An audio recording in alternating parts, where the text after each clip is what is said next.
guys, ketemu lagi sama aku di channel aku. Kita bahas, ayo kemon. Di kesempatan kali ini guys, gue mau berbagi pengalaman kepada kalian semua tentang terapi untuk penderita strabismus atau penderita mata juling. Tetapi sebelum masuk kepada pembahasan berikutnya, saya ingin ngasih tahu kepada kalian semua bahwasanya saya bukanlah seorang dokter atau saya bukanlah bagian dari medis yang berhubungan dengan mata atau yang ahli mata, tetapi saya di sini hanyalah sebagai saya hanya sebagai penderita. Jadi saya hanya sebagai penderita strabismus, dan yang kedua, kebetulan saya pun mempunyai anak yang mengalami strabismus. Mengenai terapi untuk penderita strabismus atau penderita mata juling, ini adalah terapi yang memang saya terapkan kepada anak saya. Tetapi sebelum kita masuk kepada pembahasan seperti apa terapinya, kemudian menggunakan alat apa saja, dan seperti apa penggunaannya. Nah, sebelumnya saya mau menjelaskan dua hal ini, yaitu yang pertama adalah strabismus atau mata juling, dan yang kedua adalah lazy eyes atau amblyopia. Nah, tidak sedikit orang yang mengira bahwa dua gangguan mata ini antara strabismus dengan amblyopia ini mereka bilang ini sama. Jadi banyak yang mengira bahwa dua gangguan mata ini sama. Tetapi pada dasarnya dua gangguan ini sebenarnya dua gangguan yang berbeda. Nah, dimana kalau ibaratkan strabismus ini adalah melemahnya otot pada bola mata yang kemudian mengakibatkan penglihatan itu atau bola mata itu tidak sejajar. Jadi yang satu bisa fokus ke depan dan yang satunya itu entah lari kemana ya. Dan memang itu terbagi menjadi 4 ya. Jadi ada yang esotropia, ada yang eksotropia, ada yang hipotropia, ada juga yang hipertropia. Dari 4 keluhan tadi antara esotropia, eksotropia, hipotropia, dan hipertropia itu kebagi lagi menjadi 2. Jadi ada yang intermittent esotropia, intermittent exotropia, intermittent hipotropia, intermittent hipertropia. Nah, jadi yang ada kata intermittent esotropianya, pokoknya yang depannya ada kata intermittent, nah itu untuk orang yang mengalami juling yang hanya kadang-kadang. Jadi ada juling yang memang kondisinya itu dia selalu juling gitu, tetapi ada orang yang memang mengalami juling itu hanya kadang-kadang aja, hanya di keadaan-keadaan tertentu. Nah, seperti saya, jadi contoh kalau saya kecapean terlalu banyak melihat layar komputer, maka saya lepas kacamata, nah disitulah mata saya akan terlihat juling. Jadi itu disebutnya intermittent, dan mata saya ini kan julingnya juling keluar ya, jadi intermittent exotropia itu untuk mata juling yang hanya kadang-kadang saja. Tetapi kalau amblyopia atau disebut dengan lazy eye atau disebut juga kalau dalam bahasa Indonesianya adalah mata malas, nah ini adalah bukan gangguan atau melemahnya otot pada mata, bukan, tetapi dia adalah gangguan ketajaman penglihatan pada mata yang diakibatkan karena ketidaknormalan perkembangan sistem penglihatan ketika anak-anak gitu. Dan ini memang ini terjadi kepada anak-anak. Jadi makanya ketika dua gangguan ini ada, maka sedini mungkin harus terdeteksi gitu. Kita harus tahu bahwa anak kita nih mengalami gangguan entah strabismus atau itu amblyopia. Kita harus tahu lebih dini gangguan yang terjadi kepada mata anak kita itu sedini mungkin. Jadi memang di dalam menggunakan terapi ini itu ada batasan usianya. Jadi dari 8 tahun ke bawah, 8 tahun, 7, 6, 5, 4, 3, 2, nah sampai ke bawah. Nah itu kemungkinan berhasilnya sangat besar. Jadi kemungkinan berhasil dia kembali ke normal matanya itu besar sekali kemungkinannya. Tetapi setelah menginjak usia dari 8 tahun ke atas, dari 9, 10, 11, dan seterusnya, itu kemungkinan berhasilnya hanya sedikit. Apalagi kalau usianya sudah mencapai 12 tahun lebih.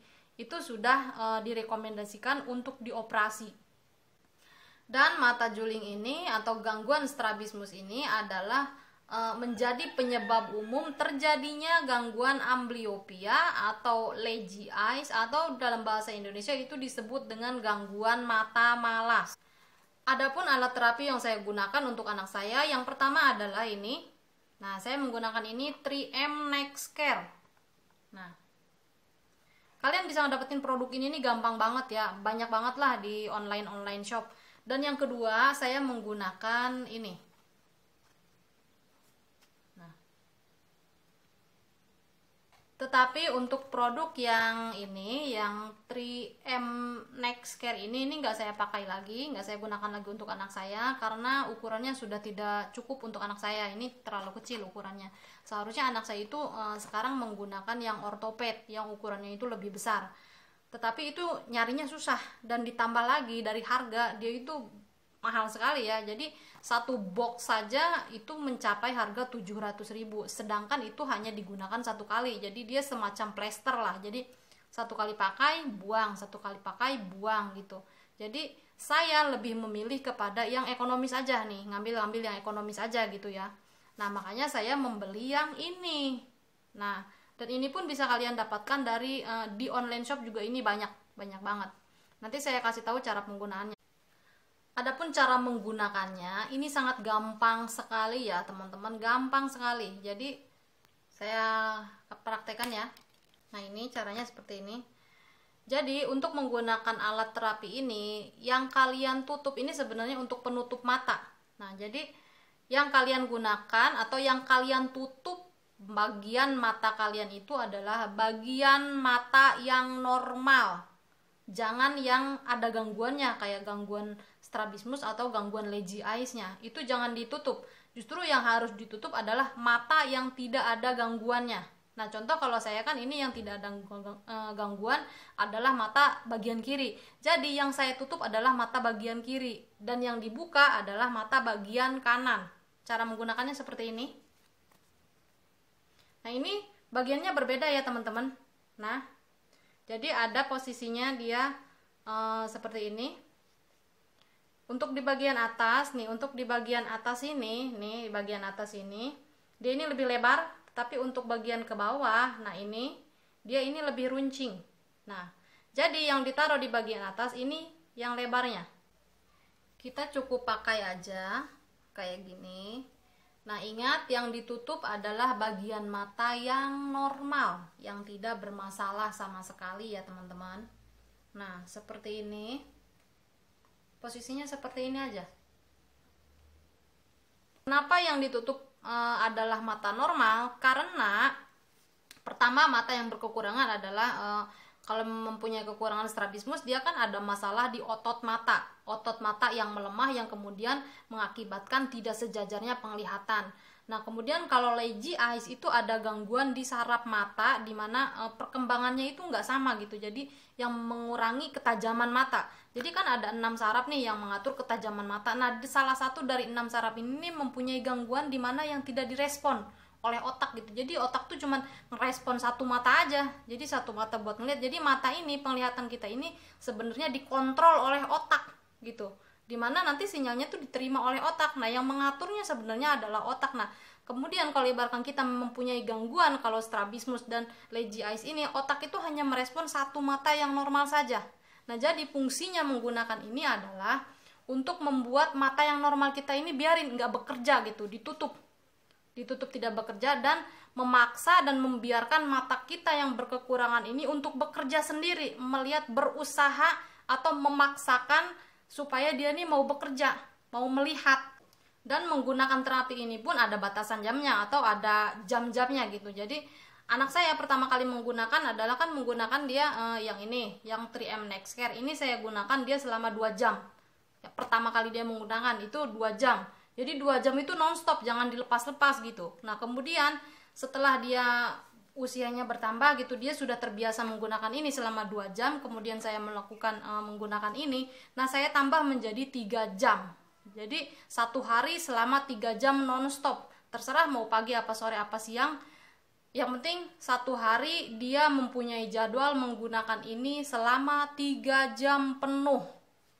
Ada satu lagi alat bantu yang saya gunakan untuk melatih ketajaman mata anak saya, untuk melatih kekuatan otot mata anak saya, karena memang usia dia baru 5 tahun dan itu memang masih disarankan hanya menggunakan terapi saja, belum direkomendasikan ya. Kalau umur dari 8 tahun ke bawah itu belum ada rekomendasi untuk dioperasi, tetapi hanya direkomendasikan untuk diterapi, karena memang kemungkinan berhasilnya sangat besar sekali kalau di bawah 8 tahun. Nah, jadi saya menggunakan game untuk anak saya. Jadi selama dia menggunakan alat terapi ini, dia menutup mata dia selama 3 jam itu. Jadi selama 1 jamnya saya biarkan dia menggunakan gadget, menggunakan tablet, dengan syarat ketika dia menggunakan gadget, ketika dia menggunakan tablet, itu jarak pandang dia harus 1/2 meter dari gadget. Dan hasilnya ternyata memang ada hasilnya gitu. Jadi mata dia tuh berangsur-angsur, memang tidak cepat karena kan itu urusannya dengan otak. Jadi tujuannya menutup mata yang sebelah normal dan membiarkan mata yang tidak normal untuk melihat adalah tujuannya supaya pertama membiasakan otak untuk merespon mata yang tidak normal itu. Jadi ketika dia dibiasakan selama 1 hari 3 jam, 1 hari 3 jam, nanti lama-lama otak ini akan terbiasa, kemudian akan kembali merespon. Jadi fungsi dan gunanya melakukan terapi ini dan menggunakan alat penutup mata ini selama 3 jam sehari, itu fungsinya pertama adalah untuk melatih mata yang tidak normal untuk berusaha melihat. Kemudian yang kedua juga untuk melatih otak supaya dia mau merespon sinyal yang diberikan oleh mata yang tidak normal. Karena kalau itu dibiarkan, jadi si otak ini nih ya, ketika kita mengalami gangguan strabismus yang kemudian menjalur kepada lazy eyes, jadi otak ini sebenarnya dia ini hanya merespon mata yang sehat saja atau mata yang tidak gangguan aja gitu yang dia respon. Sedangkan mata yang mengalami gangguan itu sinyal yang diberikan oleh mata yang mengalami gangguan itu nggak direspon sama otak, jadi hanya sedikit aja responnya ke mata yang tidak normal itu. Makanya kalau dibiarkan, nanti lama kelamaan mata yang tidak normal ini penglihatannya akan terus menurun. Jadi terus menurun karena terus-terusan akan diabaikan oleh otak.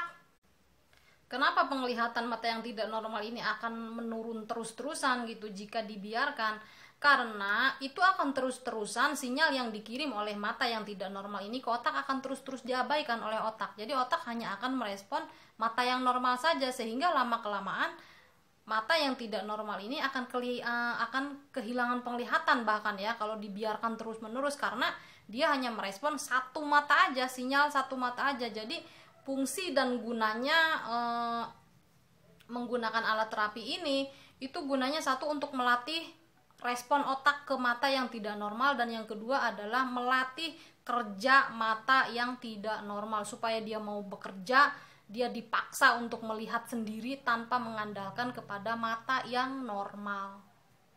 Jika terapi ini berhasil, maka otak itu akan kembali bisa merespon mata yang tidak normal. Jadi sinyal yang diberikan oleh mata yang tidak normal ini akan sama diresponnya dengan mata yang normal, sehingga posisi mata dan penglihatan mata pun kembali kepada normal, karena dua-duanya antara kanan dan kiri itu sudah direspon sepenuhnya oleh otak. Makanya kita memerlukan terapi ini, dan memang ini dianjurkan kepada anak-anak yang hanya di bawah 8 tahun ke bawah. Tetapi kalau dari 10 tahun ke atas ya, kayak 12, 13, apalagi udah menginjak usia remaja, itu lebih direkomendasikan untuk menggunakan kacamata dan melakukan operasi. Dan memang untuk usia anak-anak yang di bawah 8 tahun ini juga kalau memang memerlukan kacamata ya mungkin bisa menggunakan kacamata. Tetapi untuk anak saya sendiri, saya belum memberikan dia kacamata karena pertama dia belum membutuhkan itu, dia belum sekolah gitu kan.